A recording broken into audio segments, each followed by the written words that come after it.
आज उपमुख्यमंत्री प्रभाती परिड़ा बड़ बयान आसी क्यों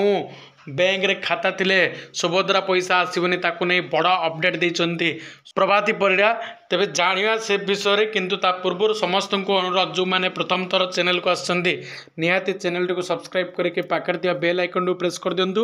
एवं वीडियो टी को अन्य मान सहित मध्य शेयर करने पे भूलंतु नहीं। देखंतु जेउ मानकर बैंक खाता रे आधार कार्ड लिंक हेनी बा ई केवाईसी हेनी से ही लोक मानकर बैंक अकाउंट को पैसा जीव ना। पूर्वर मध्य तुम जाच 17 तारिख दिन 25,11,000 जन हिताधिकारी महिला को 5,000 टंका लेके खाता को जाइए एवं वर्तमान सुधा 42 लाख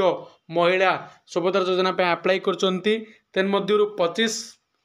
लाख महिला को मिली अर्थात 77 लाख महिला को एपर्यंत सुभद्रा टंका मिलनी किंतु जहाँ सरकार न्यूज अनुसार बहुत जल्दी आउ 25 लाख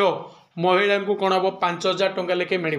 ता माने ना जे आउ जो 42 लाख महिला रही से पैसा मिलनी सेमती ना जो मैंने